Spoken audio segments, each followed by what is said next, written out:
घसा खवखवतोय, सर्दी झाली आणि थोडा ताप सुद्धा आहे. एवढ्यासाठी कुठं दवाखान्यात जायचं? पारक्या, जा र मेडिकल मधनं गोळ्या आण. 2 दिवस गोळ्या घेतल्या, बरं वाटलं की गोळ्या घ्यायच्या बंद. तुम्ही सुद्धा असंच करत असाल ना? तर सावधान. कारण एक असा काळ जिथे साधी जखम जीवघेणी ठरेल आपली वाट पाहत आहे. जिथे साधा ताप किंवा सर्दी झाली तरी तुमचं शरीर औषधांना साथ देणार नाही. आज जी गोळी तुम्हाला तात्पुरता आराम देत आहे तीच उद्या तुमच्या जीवावर उठेल.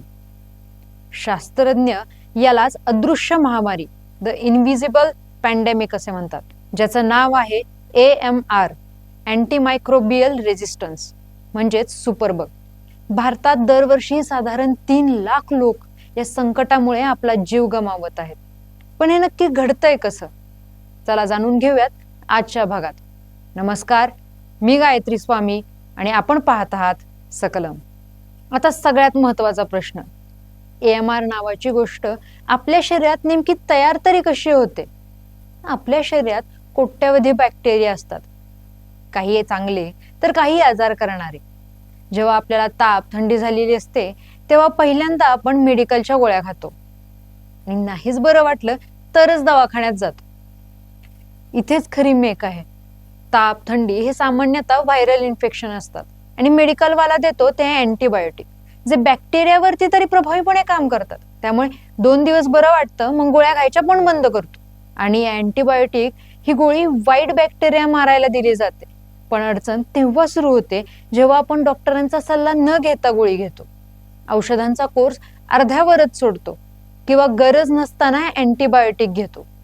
आणि यावेळी काय होतं, त्यातले काही बॅक्टेरिया जिवंत राहतात आणि काही जास्त मजबूत बॅक्टेरिया वाचतात. आणि वाचलेले जंतू एकमेकांना सांगतात, ही गोळी आली तर घाबरायचं नाही. आणि पुढच्या वेळी जेव्हा आपण आजारी पडतो, जेव्हा आपल्या शरीराला याच गोळीची गरज असते, तेव्हा ही गोळी दिली तर ती काम करत नाही. कारण आपल्याच शरीरात सुपरबग तयार होतो. म्हणजे आपण चुकीच्या पद्धतीने घेतलेली एक एक गोळी आपल्याच शरीरात औषधांना न जुमानणारा शत्रू तयार करते.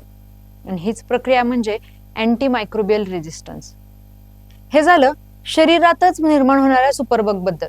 अजून कोणत्या पद्धतीने अँटीबायोटिक्स आपल्या शरीरात जात आहेत? तुम्हाला ऐकून धक्का बसेल. अन्नावाटे हे आपल्या शरीरात जात आहेत. आज शेती आणि कुक्कुटपालनात म्हणजे पोल्ट्रीमध्ये अँटीबायोटिक्सचा वापर फक्त उपचारासाठी नाही तर प्राण्यांच्या वजनाची वाढ करण्यासाठी ग्रोथ प्रमोटर म्हणून होतोय. याचा परिणाम म्हणजे त्यांच्या शरीरातील अँटीबायोटिक्सचे अतिप्रमाण सुपरबग्स निर्माण करत आहेत. जेव्हा तेच मांस अंडी या स्वरूपात आपण खातो तेव्हा ते जीवाणू थेट आपल्या पोटात शिरतात. त्यामुळे आपण जे खातोय ते खरंच सुरक्षित आहे का? भारतात ही परिस्थिती किती गंभीर आहे हे स्वतः आपल्या देशाचे पंतप्रधान मोदीजींच्याच तोंडून ऐकूयात. मेरे प्यारे देशवासियों, मन की बात के जरिए हमें समाज की भलाई से जुड़े महत्वपूर्ण विषयों पर चर्चा करने का एक बहुत अच्छा अवसर मिलता है. आज मैं एक ऐसे मुद्दे पर बात करना चाहता हूं जो हम सभी के लिए चिंता का विषय बन गया है. ICMR यानी Indian council of medical research ने हाल ही में एक रिपोर्ट जारी की है.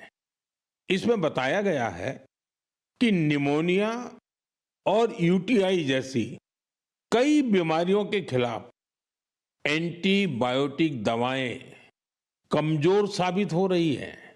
हम सभी के लिए यह बहुत ही चिंताजनक है. रिपोर्ट के मुताबिक इसका एक बड़ा कारण लोगों द्वारा बिना सोचे समझे एंटीबायोटिक दवाओं का सेवन है.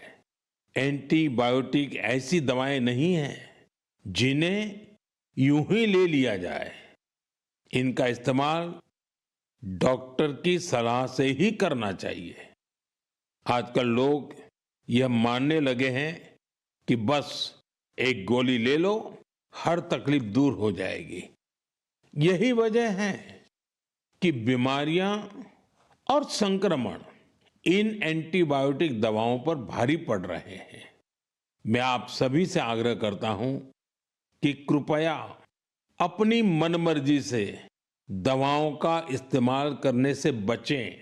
एंटीबायोटिक दवाओं के मामले में तो इस बात का ध्यान रखना बहुत जरूरी है। मैं तो यही कहूंगा, मेडिसिन्स के लिए गाइडेंस और एंटीबायोटिक्स के लिए डॉक्टर्स की जरूरत है। तुम्हाला अंदाज आलाच असेल, तर अजून आपण लक्ष देण्याजोगी आकडेवारी जाणूयात. लॅन्सेटच्या अभ्यासानुसार 80% पेक्षा जास्त भारतीयांच्या शरीरात मल्टीड्रग रेझिस्टंट जंतू आहेत. ग्राम ऑक्सफोर्ड युनिव्हर्सिटीचा अहवाल सांगतो की दरवर्षी 3 लाखाहून AMR मुळे मृत्यू होतात.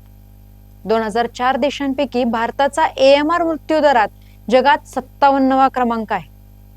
नेचरनुसार 2019 मध्ये 3 लाख भारतीयांचा मृत्यू AMR संबंधित आजारांमुळे झाला आहे.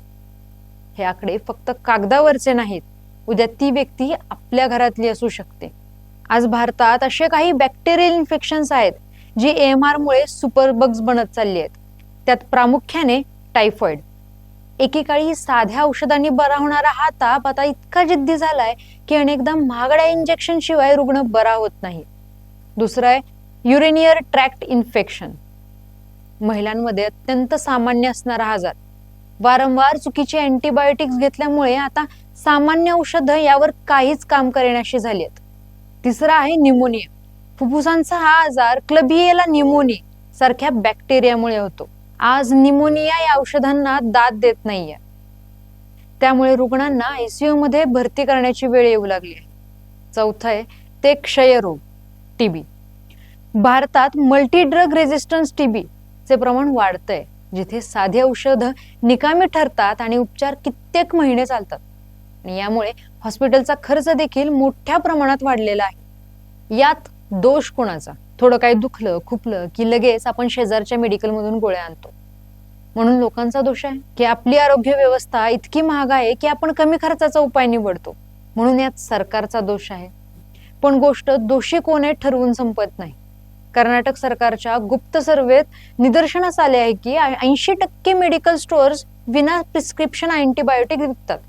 Indian National Centre for Disease कंट्रोलच्या सर्वेक्षणात असे आढळून आले आहे की प्रामुख्याने ग्रामीण आणि दुर्गम भागातील रुग्णालयात, जिथे आरोग्य सेवा पुरवणे हेच एक मोठे आव्हान आहे, अशा ठिकाणी WHO अबेर वर्गीकरणानुसार रुग्णांना वॉच कॅटेगरीची अँटीबायोटिक दिली जात आहेत, आणि जी फक्त गंभीर आजारांसाठी असायला हवीत, पण आज सर्रास त्यांचा वापर केला जात आहे. यामुळे होतं काय? जेव्हा खरंच एखादा मोठा आजार होतो तेव्हा ही औषधं निकामी ठरतात. साध्या पहिल्या श्रेणीतील औषधांनी म्हणजे फर्स्ट लाईन अँटीबायोटिक्स काम करणं बंद केल्यावर डॉक्टरांना महागड्या आणि शरीरावर जास्त दुष्परिणाम करणाऱ्या औषधांकडे वळावं लागतं. यामुळे उपचारांचा खर्च वाढतो आणि मृत्यूचा धोकाही. म्हणजेच दोष रुग्णांचा, सिस्टीमचा आणि सरकारचा, सगळ्यांचाच आहे. AMR संकट काही फक्त आरोग्याची समस्या आहे का? तर नाही.